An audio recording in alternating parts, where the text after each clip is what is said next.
I've just hit a milestone, a year without my beautiful, clever, creative mom. When she bravely chose to move into hospice care, I remember coming home and looking up bereavement counseling because I knew there was a tidal wave of emotion that was just gonna knock me out. And everything I read said, we recommend waiting 6 months before starting. And I thought, all right, so what's the plan? I just white knuckle this grief for the first 6 months? But the truth is, the business of death really does take a lot of time. Closing accounts, cleaning out her home, going through her storage unit, planning what was a beautiful celebration of life where we scattered her ashes in her beloved Pacific Ocean, and it was a glorious day. It really was. But in this last year, there's been so many things I missed. Mostly things like when something really great happened, wanting to call her, knowing she'd really want to be the first to hear about it and celebrate it with you.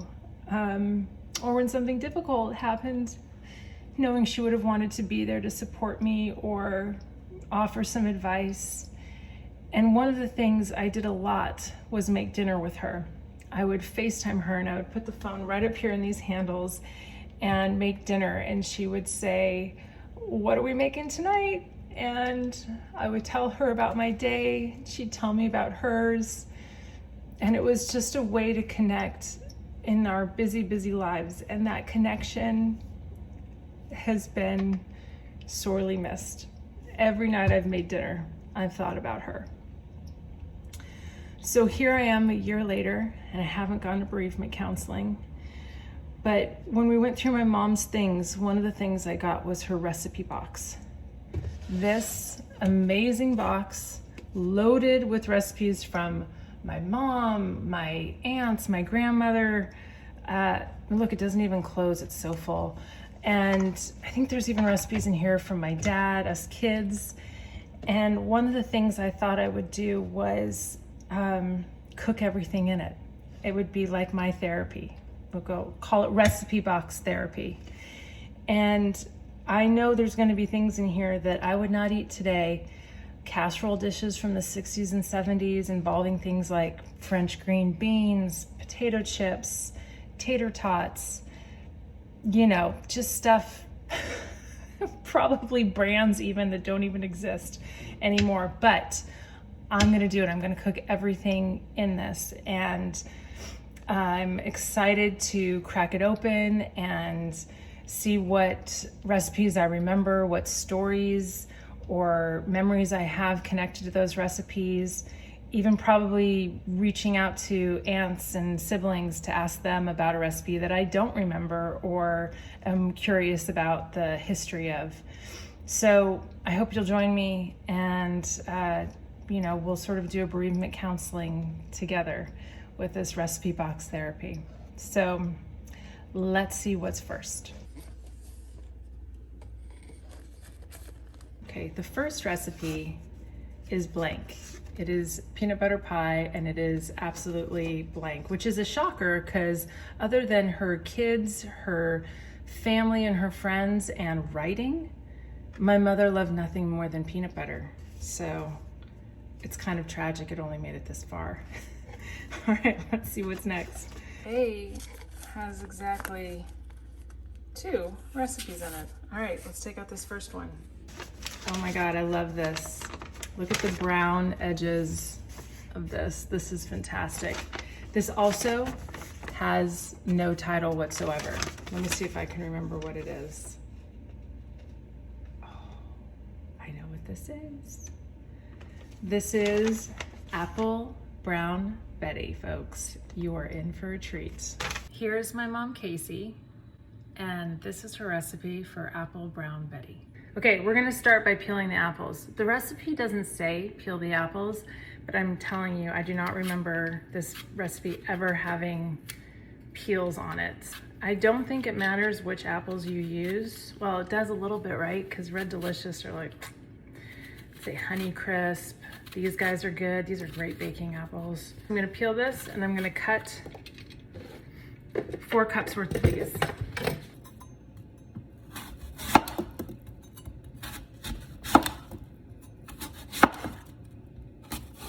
I mean, a little can never hurt anybody, right? I don't know. Is this how big? Sliced apple wedges.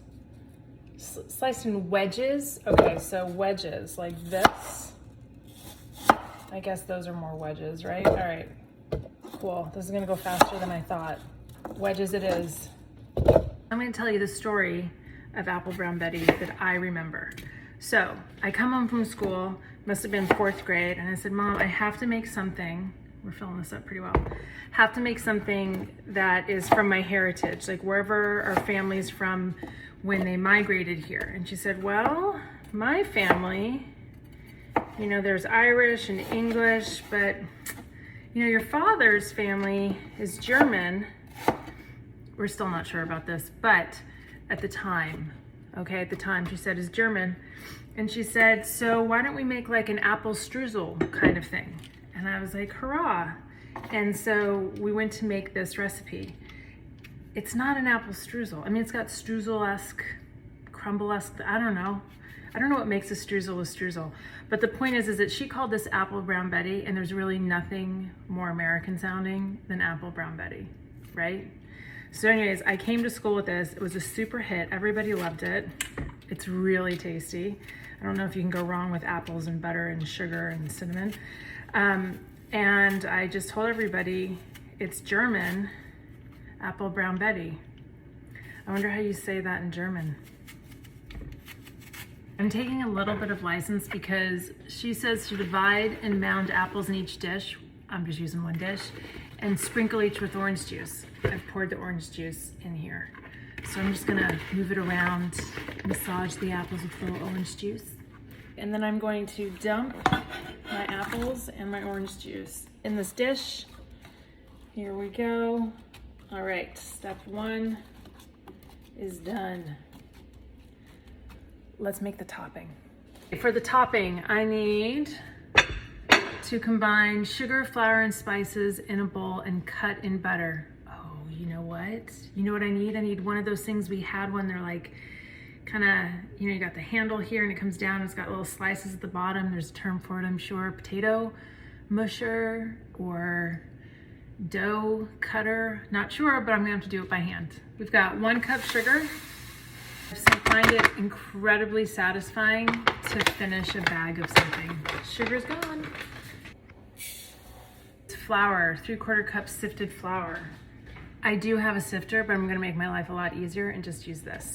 A 3/4 cup flour, here we go. So I'm gonna dump it in here and then I'll show you how this works as such a good sifter. And you know who taught me this? My mom, when I didn't have a sifter. She said, you know what, do you have a little strainer? That's what we'll use. So with this, see, you just sift it down like that. It's like doing the same thing as a sifter, but you just do it like it's not going through. You can just use your hand. Just use your, oh look, they're going. We did it. All right, next up are our spices. We have 1/2 teaspoon ground cinnamon. It's gonna be tough for me just to do a 1/2 teaspoon. I love my cinnamon, so it might be a little heapy. 1/4 teaspoon nutmeg. Oh God, it smells so good. 1/4 teaspoon nutmeg. Then we have a dash salt. I'm just gonna go with a pinch. We're gonna assume a dash is a pinch. Maybe just a tick more. My salt and my cinnamon, very hard for me to hold back. The next thing says that we mix this in a bowl and then we cut in the butter till mixture is crumbly and we sprinkle it over each dish to cover, or the dish to cover. You mix it up, mix it. Then we're gonna take 1 whole. It does not say whether it should be salt or unsalted or salted. I don't even know why people use unsalted butter. But in any case, here we go. 1 huge, delicious cube of butter. and I'm going to cut this up. I could really use that device, and you know what it is. So this is what I'm having to do. I'm having to use the knife and this fork to cut it up, and it's gonna take me a very long time. What I have discovered in this year since my mom has not been with us, I see her everywhere. Mostly I see her in the moon. She wrote a beautiful children's book called The Moon and Me that was for us, and we loved it. And so I see her in the moon, especially at full moons, which we were headed to. Same time last year, there was a full moon as she passed. There was a full moon as we scattered her ashes. The woman knows how to let you know she's around. I see her in the giggles and laughs of my siblings and of my nieces and nephews. Big pig Ricker laugh. It's fantastic. So she is there, and she would be laughing hysterically at what I'm trying to do. This is going, I really need that tool. I gotta use my hands. I don't know, this is never gonna happen. Yeah, not a ton of progress.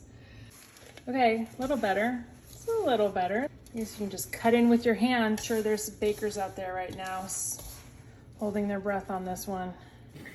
We're getting there. It's happening. I remember doing this with her when we would make this. It was so fun to use that tool, which, by the way, we found in her storage unit, and I don't know if one of us got it or if we gave it to Goodwill. My mistake, big mistake. It smells really good. I think I've done it. I think I've made this nice and crumbly. Look, it's even crumbly on my hands. Good sign, right? It's almost tempting to lick my fingers. Almost, almost. You know it's gonna be so good. Now I'm gonna take this topping. Look, it's all super cool and crumbly. I did it, we did it. And spilled a little bit there. And we're going to cover the apples with it. Make sure all this orange juice. I'm just gonna remix this now that it's been sitting for a little bit. And then I'm gonna take our crumble mixture. I'm just gonna dump it and then spread it. I think that's the way to go. Now I'm gonna spread the crumbles over the apples. Oh my God, this is gonna be so good. Greg's gonna come home and he's gonna be like, what is this deliciousness? I'm gonna say it's our famous German apple brown Betty. He's gonna say, yeah, that sounds delicious. Make sure you've got it covered. That's covered pretty well, right? Okay, I can't help myself, so I'm going to sprinkle just a little bit of cinnamon. Just a little sprinkle. All right, then you set your oven to 375. In it goes. It's in at 375 for 45 minutes or until apples are tender and topping is crisp. Like half hour in and my place smells amazing. This place smells so good. Maybe this should be its own candle, like autumn candle, Thanksgiving, Christmas, delicious. Oh, you guys. Ooh, I think we're getting close. Okay, I stuck a fork in to make sure that the apples were tender as prescripted. Do you hear that? That is some apple brown Betty goodness, and I am so excited for Greg to get home and try this. Mmm. Okay, here I'm gonna cut some of this out. Oh my God, it's so gooey and crispy. I know. Oh my God, this is like the best bits on the side. All right. I'd help you, but I'm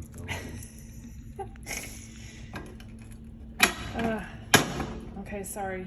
You're gonna have to take the first bite though, okay? Right, I don't get your reaction to my first bite. I'll be on camera. Mmm. So good. Crustless. Mmm. It's so good. Oh my God. This is your mom's apple brown Betty? Mm-hmm. Apple brown Casey? Apple brown Casey. It's apple so brown good. Delicious. Oh my God. It's so good, I'll be taking it. Ah. Unless you want me to take this portion right here. So good. This is insane. Hit it out of the park with Apple Brown Betty. I cannot guarantee that for everything that's in this box, but hopefully. And I'll tell you what, I don't think it needs to be topped with anything. It looks like it's calling for ice cream. Sure, go for it, knock yourself out. But just on its own, it is truly delicious. It is like fast apple pie and easy. All right, I'll see you on the next one.